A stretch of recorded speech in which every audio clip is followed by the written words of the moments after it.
今年4月以来，印度的气温就飙到了40度，而到了现在6月底，印度德里气温飙至48摄氏度，贫民窟地表温度突破52摄氏度。还好，莫迪政府在4月22日就识时务地宣布了免除中国空调压缩机的强制性认证，允许直接进入印度市场。当时政策一下达，中国的压缩机48小时内被抢购一空，但已经太晚了。到了6月份，印度还是得求购赞中国的空调，中国的空调无论线上还是线下都显示卖光了。而讽刺的是，就在政策下达的3个月前，印度刚向中国钢铁加征 12% 关税。4年前，莫迪豪掷623亿卢比补贴本土压缩机产业，誓言打造印度制造心脏。如今，残酷现实摆在眼前，印度本土压缩机年产能仅550万台，不足市场需求的40%，而中国正握着全球 70% 的产能命脉。印度正陷入电力短缺与高温的恶性循环。2025年夏季，全国 70% 的邦实施轮流停电，输电损耗率却高达 22.7%。这意味着每发100度电，有近23度浪费在破旧的电网中。更致命的是，空调负荷已占城市电网容量的1/3，而印度空调回收率不足 12%， 老旧设备进一步加剧电力消耗。在拉贾斯坦邦的贫民窟，50摄氏度高温让铁皮屋变成烤箱，居民只能往身上泼水降温。2024年，高温导致 2.5 万人中暑，而今年情况更严峻。印度空调制造商协会紧急预警，全国仅有 7% 的家庭拥有空调，但2025年市场需求高达1600万台，本土产能连零头都满足不了。面对这样的惨状，莫迪政府终于向现实低头。4月22日，那份豁免中国压缩机的政令，本质上是一份高温威逼下的投降书。莫迪的印度制造梦在压缩机领域遭遇滑铁卢。2021年推出的生产关联激励计划，原意是通过623亿卢比补贴扶持本土压缩机产业，但4年过去，实际发放资金不足承诺的 8%，企业产能仅完成目标的 37%。 更讽刺的是，所谓本土制造的真相，由于缺乏稀土提纯技术和精密加工能力，印度企业所谓的生产，实则是进口中国核心部件换壳组装。一台 1.5 匹压缩机，印度制造成本650元人民币，比中国同类产品贵 30%， 制冷效率却低15%到 20%。印度厂商坦言，所谓国产化只是更换外包装、控制芯片、涡旋铜管、密封轴承等核心部件全需中国进口。最主要的问题还是印度的基础设施短板。古吉拉特邦工厂因日均停电3小时，被迫用柴油发电，成本激增 15%。金奈工厂物流成本占售价 28%， 比中国同行高出1倍，技工培训合格率仅 23%。生产线废品率达中国企业的5倍，没有稳定电力和熟练工人，高端制造纯属空谈。印度还在为压缩机挣扎时，中国已构建起不可复制的产业生态。全球每10台压缩机就有7台产自中国，年产能突破3亿台，仅格力、凌达、美的、美知等头部企业的技术专利就超2000项。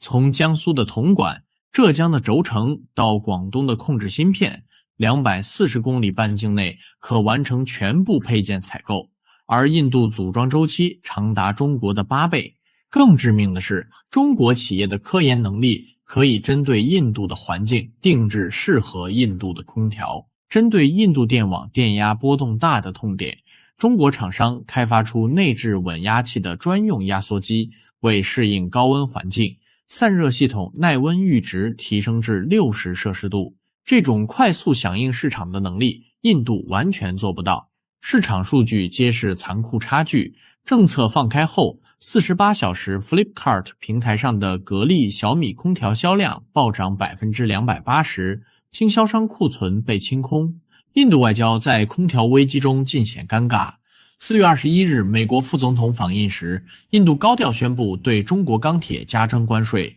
次日却紧急豁免压缩机认证。这种摇摆源于对中国的深度依赖。中国占印度电子零部件进口量的 62%， 泰国、越南转运的部件也多由中国企业生产。即便 PLI 计划下建设的本土工厂，其印刷电路板、沟槽铜管等核心材料仍依赖中国。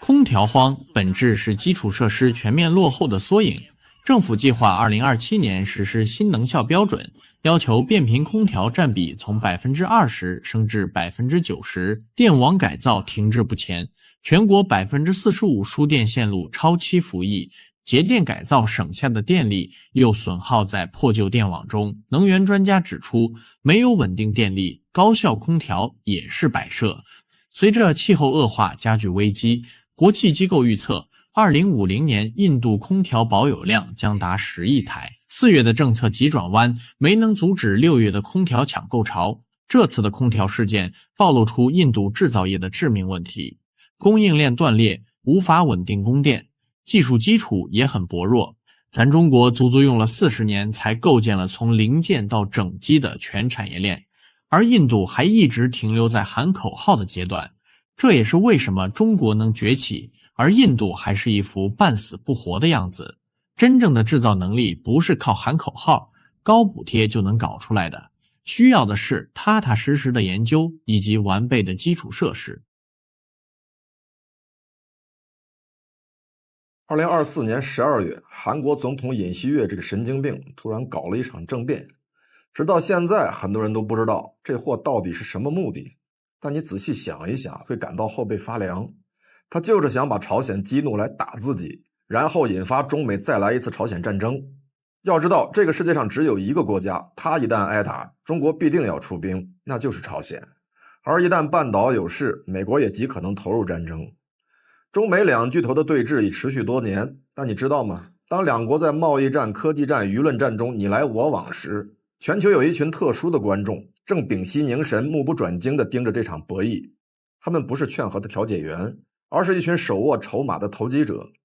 这些国家表面上呼吁和平，私下里却反复推演中美开战的剧本，盘算着如何在混乱中分得一杯羹。首先就是我们的邻居北极熊的战略豪赌。自2022年俄乌冲突爆发以来，俄罗斯的军事行动陷入泥潭，经济遭受西方的制裁重压。但普京当初之所以敢出兵乌克兰，他的底气很大程度是来自于对中美关系的判断。2021年中美阿拉斯加会谈破裂后，大毛认定中美矛盾已经不可调和，双方会把主要的精力放在亚太地区。这种判断让他有了趁火打劫的勇气，试图通过乌克兰战争重塑欧洲版图。而随着战事焦灼，大毛的心里又急了，心说你俩怎么还不直接冲突呢？他的想法是，一旦中美开打，美国必然需要俄罗斯在能源、地缘政治上的配合，而中国也会希望稳住北方边境。这种左右逢源、谁都求他的机会，正是莫斯科解套的关键。他就像一个赌徒在两个拳手身上同时压注，这种矛盾心理在他的外交政策中其实已经表露无遗。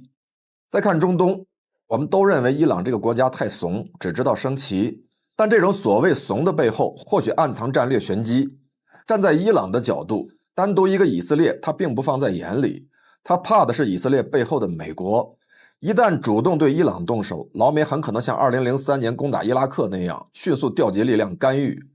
因此伊朗的策略是等风来。他深知只要中美能打起来，美国就没有余力在中东维持军事存在。等美国在与中国的冲突中消耗了实力，他再放手解决以色列问题。在我们的兵法中，这叫螳螂捕蝉，黄雀在后。还有小日子，2024年日本的 GDP 在全球占比已经跌至了1950年的水平。这个曾经的经济巨人正面临失去的30年的延续。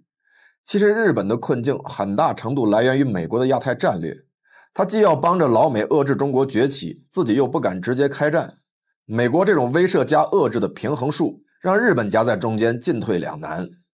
而如果中美开战，日本将迎来难得的战略机遇期。若美国获胜，他可以借机重新武装，成为东亚宪兵；若中国胜出，他也可以像1972年那样尼克松式转向，通过向中国道歉的外交方式获得经济利益。这种左右逢源的策略在日本战后的历史上屡试不爽。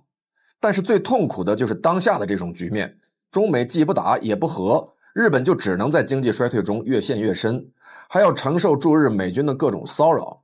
然后是东南亚国家，包括台湾省，他们的心里也跟日本是一样的。这些家伙也没有什么称王称霸的野心，总之就是谁赢他们就认谁当老大，反正别跟现在这样两边拉扯就好。这种夹心饼干的滋味，东南亚几个国家都感同身受。越南在南海问题上小动作不断，菲律宾频繁与美国军演，但私下里却加强了对华的经贸合作。这些国家的想法其实很简单，说到底就是赶紧在中美之间认一个爹，总比现在夹在中间两边讨好强。而这些都是小国才有的心态，像我们这种当了几千年大国子民的人可能都理解不了。其实这就像古代的朝贡国，谁拳头大他就向谁纳贡。这种实用主义外交在国际政治中并不罕见，但却让地区局势变得更加复杂。每个国家都在等待中美决出胜负，以便做出最有利的选择。翻看世界近代史，修昔底德陷阱的阴影始终挥之不去。从19世纪末的英德竞争到20世纪美苏冷战，新兴大国与守成大国的冲突一直都难以避免。但2016年的南海对峙打破了这一铁律。当中国军舰在南海摆出拼刺刀的架势时，美国航母战斗群却选择了后撤。这一战让中国摸透了美国的底牌，其霸权看似强大，实则外强中干。美国的衰退一年比一年明显。2024年，美国在全球支付中的份额跌破 58%， 创下了25年的新低。北约内部对乌克兰的援助出现裂痕，中东国家开始用本币结算石油，这些变化是从没有过的，也让美国变得更急于遏制中国，但却让他自己陷入越遏制越崛起的怪圈。这就像一位老去的拳击手，曾经的重拳如今变得绵软无力。我一直都说中美很可能会有一战，虽然中国给出的答案是崛起不一定要通过战争，但事实是中美早已经在其他领域打了好几年。站在2025年的节点回望，中美博弈已经进入了中场休息。当其他国家在盘算如何渔利时，中国仍然在保持着自己的定力。先把结论放桌上，就算真的开打，中美两家谁都不敢动对方的本土，也没有人敢轻易认输。原因很简单，中美都是核大国，双方一定会把战争控制在不引发核战的前提下，因为升级到了核战，结果就是双输。举例说明，美国从来没有打过任何一个拥有核弹的大国本土。朝鲜战争时，美军的飞机已经飞到了鸭绿江边，但他也没敢越线炸沈阳。那个时候中国虽然没有核弹，但背后的苏联有。越南战争时，美国同样止步于北纬17度线，因为越南背后的中国那时已经有了原子弹，并且还有苏联撑腰，美国害怕把常规冲突推上核台阶。再说地理这道门槛，中国没有必要也没有能力横跨1万多公里去炸美国的本土。美国想打中国，他同样也得穿过第一岛链，这就意味着他要顶着上千枚反舰反基地导弹冲进西太。光是3000多公里的关岛，眼下就被东风26锁死了。公开估算，发射车至少有80到100辆，只需单轮打击就能把美国在关岛的关键节点全砸成筛子。第二道门是体系，中国在家门口布了一张海陆空天一体的大网，从歼20高空截获到055大区远程舰空导弹，再到北斗天链加持的火力回路，任何闯入者都会被多波段感知，多个平台接力揍他。美国航母编队如果硬闯，首先要挨一轮3000多公里外飞来的东风21D、东风26导弹暴雨，再近一点还有东风17鬼影闪击，即便开到了1000公里战线内，055歼20和海量的巡飞弹就能接棒揍他。而到了这一步，就已经不是点状对决，而是进入了中国的体系绞肉机了。至于体系的威力，最近的印巴空战已经给了现身说法。很多人执着地认为中国的歼十 C 各方面都优于阵风，这一点我不同意，但是也不想争论了。不过我可以告诉你，就算把一根挂着霹雳15的擀面杖接入到中国的作战体系下，阵风照样得死。实际上这次印巴空战，歼十 C 的作用就是按了一下导弹发射键，大部分数据是由预警机、地面预警和电子战支援的。歼十 C 率先收到了体系提供的敌机数据，于是拉开距离冷射霹雳15，一口气干掉了3架阵风。这就说明再贵的西方战机掉进了对手成体系的杀伤链，照样得变成靶机。第三道门是我一开始说的核门槛，两国都握着终极否决权，只要常规态势把一方逼到了本土出现压力，那么核战的阴影就会让另一方理性的踩刹车。说白了，谁都不敢把对方逼急了，结果就是常规冲突再激烈也会停在有限目标。比如争夺岛链制空、制海，而不会升级到轰炸对方本土。第4道门也是朋友们往往最容易忽视，但却是最致命的，那就是经济。大家别小看外贸这口饭。根据世界银行公开数据显示，2024年中国货物进出口总额约为 6.16 万亿美元，其中出口 3.58 万亿美元，进口 2.58 万亿美元，而这部分收入依旧占了咱们 GDP 的 20% 左右。也就是说，中国赚的5块钱里有1块要靠卖给外国人。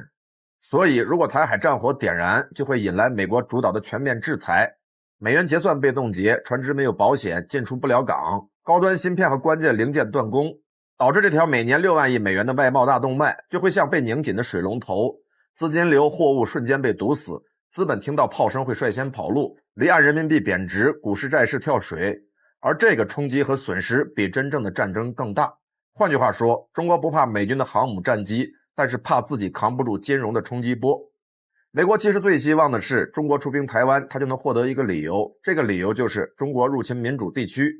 他未必敢出兵亚太，但是可以带着西方和其他小弟集体制裁中国。他并不想在战场上与我们碰撞，而是在外围展开封锁，就像俄乌开战时制裁俄罗斯一样，在政治、经济、国际形象等领域孤立你，把你搞穷，把你的发展打断。